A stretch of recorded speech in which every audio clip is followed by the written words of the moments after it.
Okay, time to look at some fourths. In this video we're going to have a look at fourths and how we can find them, and if we're sitting on a particular note and we need to find another note that's a fourth away, how do we do that? Well, it's very straightforward. Imagine we are sitting on this C. Here is a C and it sounds like that. And if we want another note that is a fourth below, so in this case we're looking for a fourth below, how do we go about finding that out? Well, very straightforward again. We're sat here on a C, and a fourth is going to be a note 4 letter names below the note we start on. So we're here on this C, we're going to go down through B, A, and G. And that gives us C, B, A, G is a fourth below. And so if we play them together, we'd call that sound, that interval, an interval of a fourth. So this interval from a G to a C is one particular type of fourth, and just like with fifth, there are a few different types of fourths that we need to be aware of.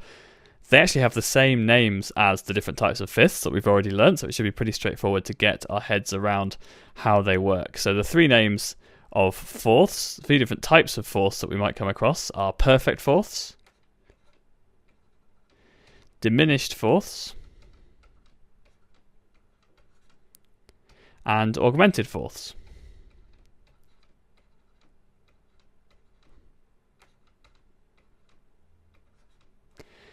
And the first type of fourth that we're going to look at is the one that we saw at the beginning of this video.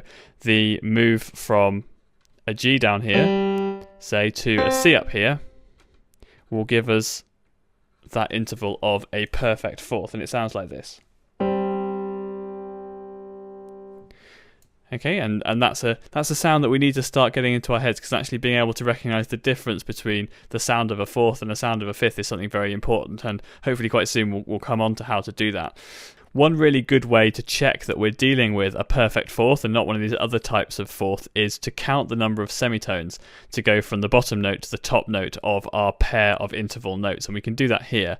So we're starting on this G, and if we walk up through the different notes, 1, 2, 3, 4, 5, we'll see that it takes 5 semitones for us to go from the bottom of our perfect fourth to the top of our perfect fourth. I'm just going to write these in actually, just to remind us that we're dealing with fourths here. Perfect fourth, diminished fourth, and augmented fourth. 5 semitones. Now imagine if we make this interval 1 semitone smaller. We diminish it by 1 semitone, and sensibly that makes this interval a diminished fourth. Now I could do something with this top note as we did with the fifth example, but actually what I'm going to do is I'm going to start moving around this bottom note, because it doesn't matter whether we move the top note or the bottom note. That's obviously going to change the size of the interval, and so that's what I'm going to do now. So imagine I've got this G here and this C here. Now imagine if I wanted to make this interval 1 semitone smaller. Now what I could do would be to move this top note here down 1 semitone, but I'm not going to do that. I'm going to make it 1 semitone smaller by moving the bottom note up a semitone. So this interval is now going to become a G sharp to a C, G sharp to a C, and together, I'll need to play it on the keyboard, they sound like this.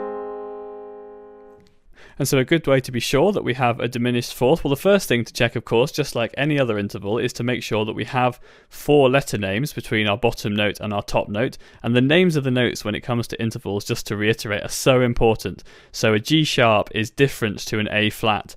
If that note's an A flat, it becomes something very different that we'll look at in a future video. It would be a third, because we only go through A, B, and C. There's only 3 notes.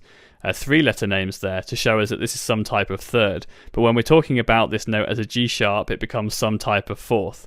And so that's really important to get your head around the idea that the letter names, even though obviously there are some of the black notes have 2 different names, whichever name you use actually does have quite an important impact on the name we're going to use for the interval.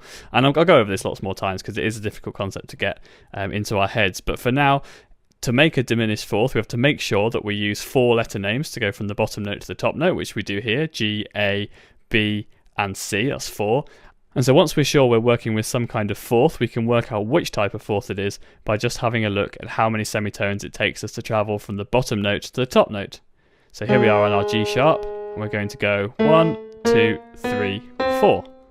So that shows us that if we've got 4 semitones from the bottom note to the top note, and we have our 4 letter names here, that's going to give us a diminished fourth interval. And I'm sure you can work out what's going to happen here. If we take this G to C interval, our perfect fourth interval that we saw at the top, G to C, same as here. So this at the moment is a perfect fourth. To make it augmented, when we augment something, we make it a little bit bigger, we will make this a flat. Because look what happens there. If we turn this G into a G flat, we've made the distance between the bottom note and the top note 1 semitone bigger. And that's what changes our perfect fourth interval between C and G into an augmented fourth interval between G flat and C.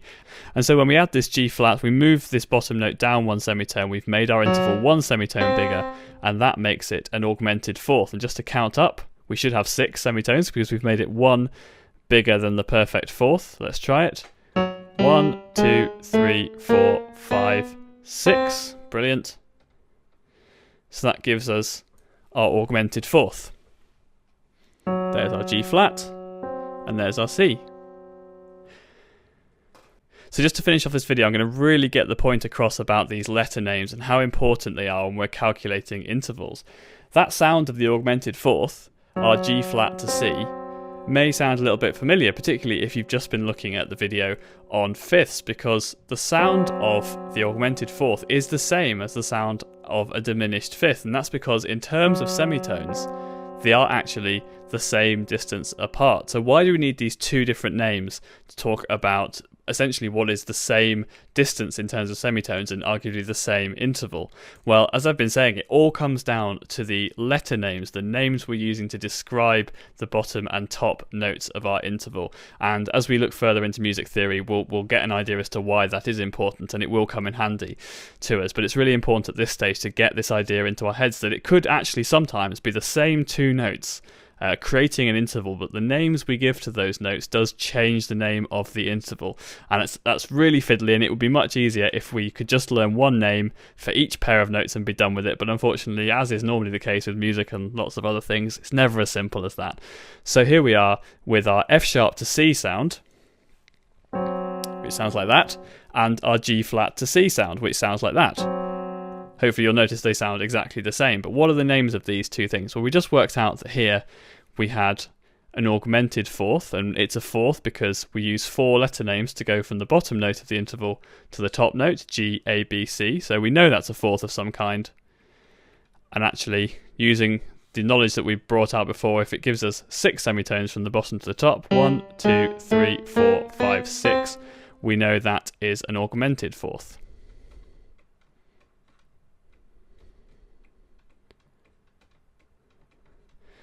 And we know we're dealing with something a little bit different here because we've got 5 notes from the bottom note to the top note, 5 letter names, F, G, A, B, and C. So that means that here, when we start to talk about this note not as a G flat as we have done here, but as an F sharp, we're dealing with some kind of fifth.